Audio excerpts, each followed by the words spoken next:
Jim's having Powerball and rice, and we're going to talk about Rock and Roll Hall of Fame in concert. And James is going to have to pick out his own meat from his Powerball, because I forgot to thaw it out. You were looking forward to a bath, eh? Oh, well, yeah. But no, I forgot to thaw it out before, so I had to cook it fast and with the frozen. So you'll have to pick that out and then put your cheese on. Well, that's a good idea. Yeah. So, you want to start talking about that rock and roll? So I guess we might talk about the third disc too. So I'll start up. I already told you about who was in the first and second disc and all that. So the third disc is the 31st annual Rock and Roll Hall of Fame induction ceremony. Where? And in Brooklyn. Forget about Brooklyn, guys. And it was in 2016. And excuse me. It started out with Deep Purple, then Burt Burns, NWA, Chicago, Cheap Trick, and that's it. So, at first I thought this is really dragging. I really wasn't liking the first stuff. It was a whole lot of talking, really. They did do a couple songs at the beginning, the Deep Purple couple songs. Highway Star. And Smoke on the Water. We've got a bird rocking out in the background. Yes, I just want to point out it's a hawk. Yeah. So Ronnie Hawkins isn't there, but it's a hawk. So anyway, then there was a lot of talking because Burt Burns, I guess he got a lifetime achievement, and I think, were they saying he wrote Under the Boardwalk? Maybe co-wrote it, or at the very least produced it, or something song. like that. It's great. It's the original, I think, was Ben E. King, and thank heavens for Ben E. King. He's one of the all-time greats. I think it was done by the Drifters, but I think he was the lead singer. And Ben E. King's the guy who did Stand By Me when he went solo. The real version of it, and there have been other people. And then they had NWA, who it was terrible. Nuts with attitude. Luckily, they didn't have them play any of their stuff. That a blessed relief? So I was very thankful for that. They just gave them their awards and go away. Yeah. So they were. But then Chicago came on. I don't like Chicago. Never been a fan, and I was there at the beginning when I think they were called Chicago Transit Authority. But I was amazed listening to them. I'm like, holy cow, these guys really do an awesome job live. It's no better listening to an album than They did a phenomenal job. And every one of them pretty well. Honestly, watching this, it's like an advertisement for going to see them in concert, because you would not be ripped off. And this was 2016, right? Yeah. It's not like their heyday 40 years before. Yeah, but they did an awesome job. So anybody want to go see them in concert after, if they like Chicago. Anyway, I did like 25 or 6 to 4. I did like that. That one rocked out back in the day, and it rocked out perhaps even more live. And then when they brought Cheap Trick on, pretty near the whole audience stood up. They got a standing ovation for every song. And so really, I think the audience showed up for Cheap Trick. Well, they were the last on the bill. Yeah, and the audience loved them. I'm telling you. They did a great job. I love them too. Yeah. They're to a large extent, aside from their song Surrender, the medium without the message. But Surrender is one of my favorite rock and roll songs. And they are still out there touring. I think they did it more for the love than for the money. They were apparently a Beatles cover band. George Martin, who produced the Beatles, said somewhere along the line that Cheap Trick was his favorite group outside of the Beatles. When you're second best to the best ever, that's pretty good. And I'm telling you, Robin Zander, I think he's a better lead singer than Paul McCartney. Of course, Paul McCartney was as much an ensemble singer as a lead singer. It's amazing how often he did great backup vocals for John Lennon, I suppose even for George Harrison. And I never knew Rick Nielsen, the old guy. He's the only one who seemed to have put on weight. Bunny E. Carlos, a big fat drummer, lost a bit. But Rick Nielsen, a real showman. And I started to realize, I think this guy's one of the top 4, maybe on Rock's Mount Rushmore for rhythm guitars. One time, Rolling Stone critic said the 2 greatest rhythm guitarists in rock and roll, Keith Richards and Pete Townsend. I'm saying, no, they're in top 3, but number 1's Jimmy Page. You only have to listen to early Kinks stuff, some of their singles. You Really Got Me, All Day, All Night. That's not the crummy lead guitar on those things, and not Jimmy Page. Everyone thought that was him. No, it's the rhythm guitar. It's the fuzz guitar. And But I don't Rick know why Nielsen's they one of ended the with eight, up there Ain't with That a those guys. Shame. I didn't. Well, they used to do it, But and the reason why it they was ended it up is because everyone would know that kind of, like, if they true. rock and roll. That's And everybody the old was Fats Domino thing. singing on stage with, Yeah. or playing or whatever, on stage with them in the end, and I like that whole community feeling at the end. Yeah. That's really nice. So guys were changing off. But I just didn't like the song that much. I've never liked it that much. Yeah, I kind of like Fats Domino, but more when I think that was one of his tunes. Big tunes, but I always preferred Blueberry Hill. I found my thrill in Blueberry Hill. So now I guess James is going to talk about maybe, I think he probably finished with the first one quite a bit, but he might have wanted to talk more about some of the stuff on the Well, I'll second. do some I don't preliminary stuff on 4, because Or I on think the- we're almost through 4, right? know. I don't think so. Well, it's kind of fresh in my mind. Oh, So we okay. got to Tupac Shakur. So the 4th disc is the 32nd annual, Yeah. and that one was 2017. And it started with ELO, and I don't like ELO, Electric Light but Orchestra. they did an awesome job. It sounds like the records. It's And- amazing. So even though I don't like that band, you gotta respect musicians that prove that they are awesome musicians when they can do it live like that. And I don't believe that Joan Baez should have gotten inducted into the Rock and Roll Hall of Fame, because she's not rock and roll. I mean, you can have respect for her music and everything. She's not rock and roll. What's she doing there? And The closest she came was the night they drove Old Dixie Down, which was written by a rock and roller from way back, from when he was a teenager, when he was playing for the Hawks. Speaking of the Hawks, Rompin' Ronnie Hawkins and the Hawks. His backup band and all but Levon Helm would come up from Arkansas with Rompin' Ronnie Hawkins to Toronto. All the rest of them are good Canadian guys. A lot of ethnic mix in there.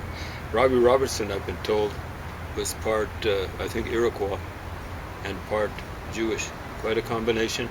But he wrote the tune the night they drove Old Dixie Down. He would have written it for Levon Helm, the drummer who came from Arkansas. And I don't know when Joan Baez did it. I'm going, what? You're kind of sympathizing with the South? That's about slavery. Like the people in the South, like Levon Helm, would be going around saying the South will rise again. And my attitude towards that is, yeah, my gorge will rise again.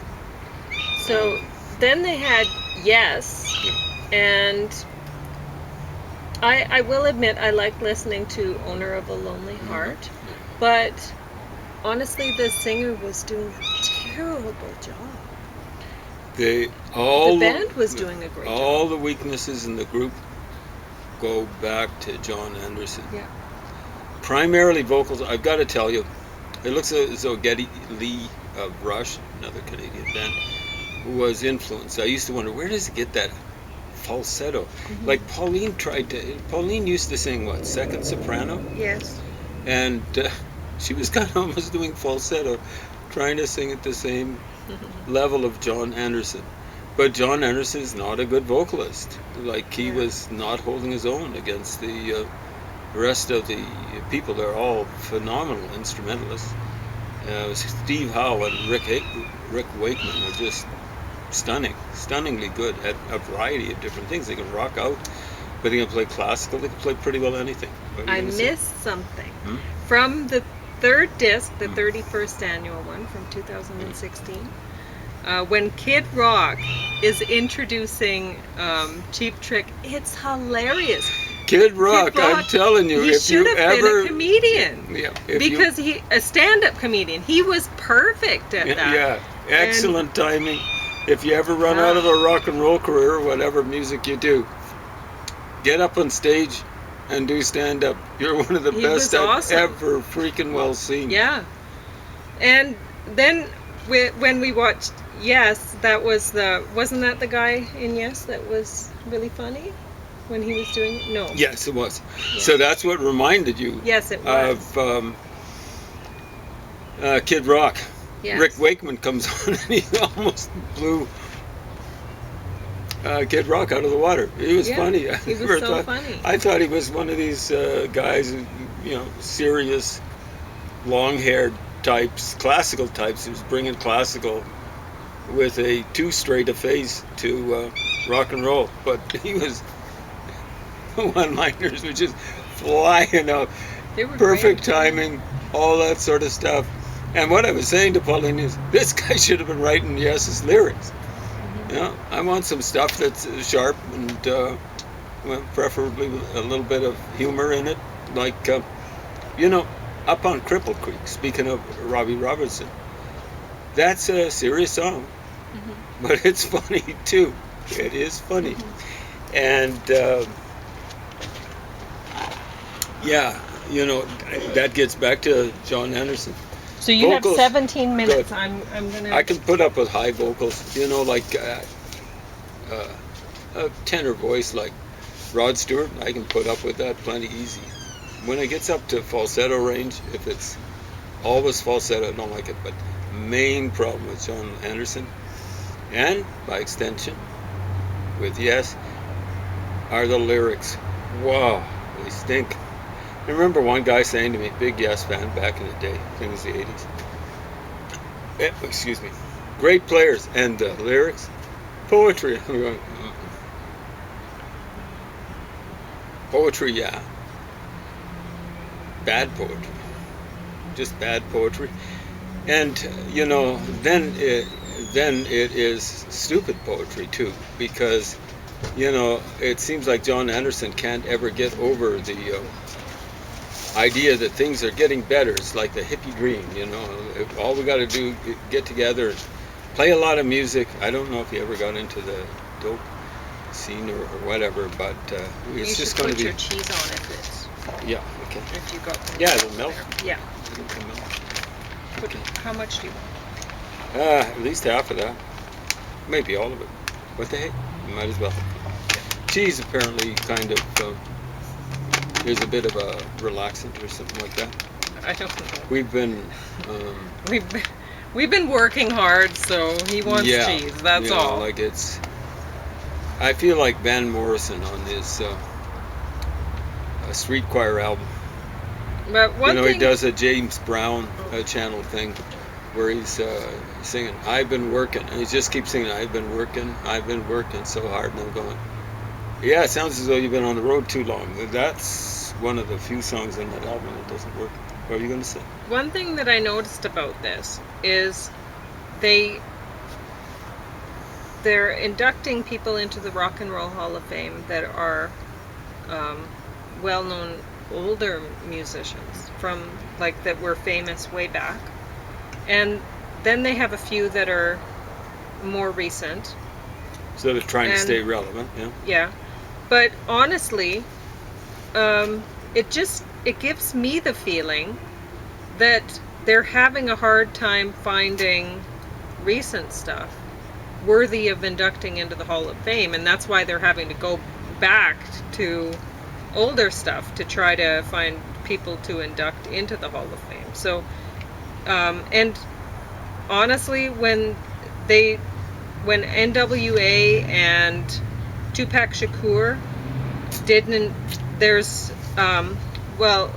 they're inducted, Snoop Dogg inducts and accepts on behalf of Tupac Shakur, but these people are inducted and none of their music is played. It gives me the feeling that they're tokens, that they actually they're given this award, but nobody actually wants to hear their music. I don't Or know if we they actually would. performed in the concert. I suspect they did. My feeling is they just felt, okay, we can only put so much on the album, and who Yeah, wants but to they listen to that didn't. crap? They They didn't put it didn't on the either album. for either, not Yeah. the fourth disc, Tupac Yeah. Shakur, or the third disc, No. NWA. So who puts out the album? Yeah. On the back, what does it say? I don't Who know. put it out? What? See, they've got to sell it. Time Life. So Oh. Time Life has got to sell it. It's not Rolling. It's not like It's not the Rock Jan and Roll. Wenner's, not Yeah, the okay. Rock and Roll Hall of Fame. Maybe you're right. And Time Life knows what sells. Have you ever seen those big compilation albums? They'll Yeah. have for everything. You know, like I've got one that's just John Denver. It might be 3 or 4 albums of his best hits or biggest hits, and stuff like that. They'll put out Anne Murray. They'll put out collections of love songs. Okay, Big maybe classical that's stuff. maybe that's They're not going right to put then. out stuff that people don't. And the other thing is, Time Life might actually have some. But then that standards. really They might not doesn't want, disprove stuff what that- I'm saying anyway. About My intuition telling me that people don't want to listen to that. people don't want to listen to. You know, the average person doesn't want to listen to it. One of the main problems is, Time Life. Well, they actually were cuss words, when people were accepting things. So, Yeah, I don't know. they allowed that. Yeah, so I don't know. Anyway, who wants to listen to that stuff? Will it have staying power? If it has staying power, you don't want to survive to hear that or see it or whatever. Anyway, there's probably about 10 minutes left, 7 minutes. I don't know. I cooked James's rice with that, just so you know. 10 minutes. Well, it's 12 almost, really. So Trying to shade my camera, but it's not working. Yellow, so well. they were phenomenal. Apparently, back in the day, when he was young, Jeff Lynne, probably under the influence of the Beatles. I'm told I Am the Walrus was way back when, 60s, was one of his favorite tunes, if not his all-time favorite tune. And what he wanted to do was bring classical to rock and roll, or rock and roll to classical. And his band, it sounded like the record, not the greatest vocals, because I don't know why he does the lead vocals, but he had string section of 3 players. They seemed to be hitting the notes, and they had some stage presence there. And he had a couple of backup singers. One of them was a percussionist. And he had 3 guitars. I've always believed in a 3-guitar approach. I think Leonard Skinner had that, or Leonard Skinner is how you're supposed to say it. Apparently he was the principal of some of the guys who founded the band. And they didn't want to say Leonard Skinner, so they said Leonard Skinner. Or that's how they wrote it. But I've always believed in a 3-guitar approach. I can remember way back when Rolling Stone reviewers tended to dump on Cream live, and I think it was Jimi Hendrix Experience live, because it was this 3-piece, and Hendrix it was amazing with the guitar, but Clapton pretty good too. But Beatles were better with 4 guitars. Same sort of thing with Led Zeppelin. It was a 3-piece orchestra, kind of like with a lead singer in front. The Who is the same sort of problem. Live, they fall a little bit apart. When Townsend wanders off into something like lead territory, you really have to have a rhythm guitarist there. Really I'd rather persistent. have, like with Rick Nielsen and Cheap Trick. That's what it's about. It's about rhythm guitar. He plays the occasional, kind of like Chuck Berry type of riff, but basically it is playing lead guitar or rhythm guitar. That's what rock and roll is about. Like I said to Pauline while I was listening to this, the best lead guitarist ever in context. I'm not talking about chops. I'm talking about delivering the mail right on time. was George Harrison, and that's because the guys he was working with, or for, or whatever, I didn't give him much time. Okay, you got 2 bars here. You got 8 bars. Not much more than that. You'd better say all you got to say in that time. And George Harrison wasn't a very good guitarist. He was a young guy when he started off with the Beatles.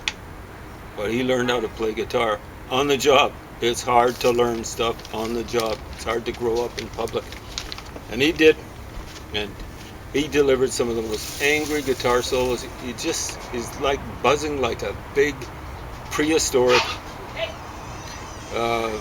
brontosaurus-sized bee sometimes. It's not about how long your solos are. It's about how intense your solos are. It's not really, ultimately, about technique. You want technique, but you gotta be able to use the technique in context, and that's where George Harrison beat pretty well everyone. All hollow. Sometimes Clapton would hit the peaks.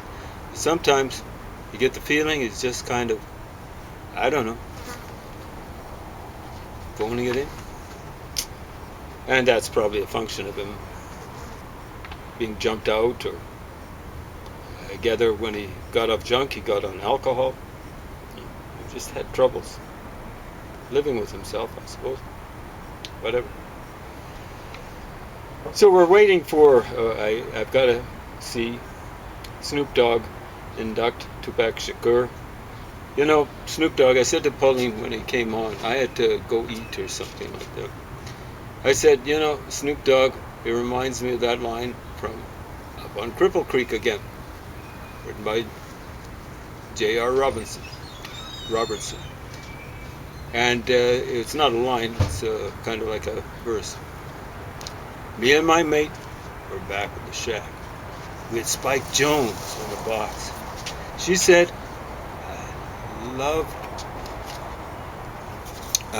I sure hate the way he sings. Well, I love to hear him talk. That's the attitude about Snoop Dogg. He's one of my favorite talkers.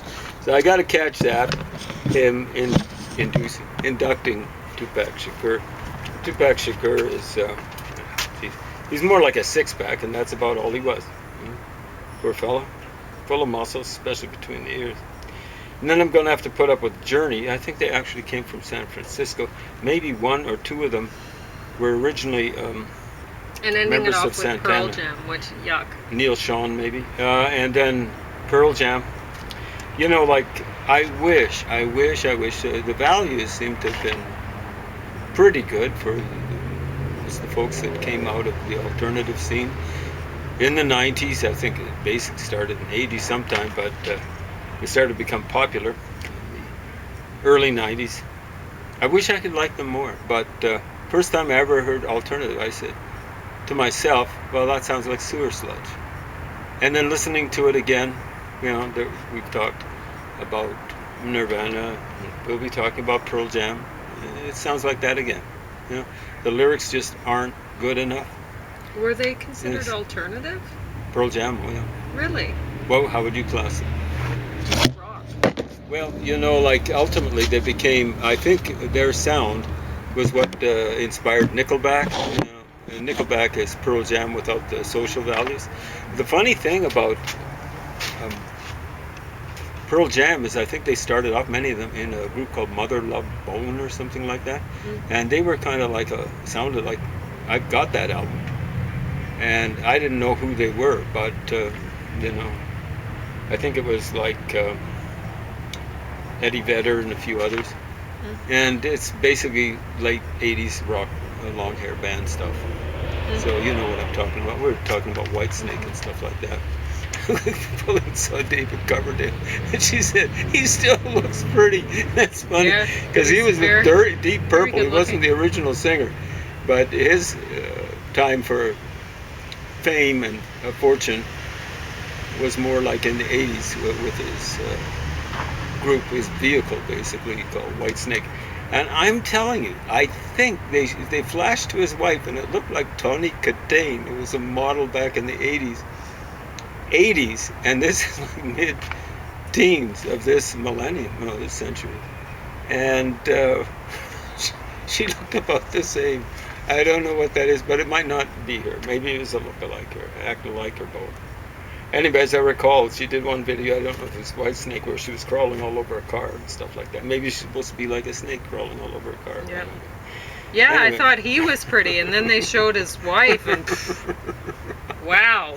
Yeah, it was funny though. In the end, I think in the end of three, the finale. Yeah, they call it finale. Ain't that a shame? He ended up right next door to Robin Zander, the lead singer of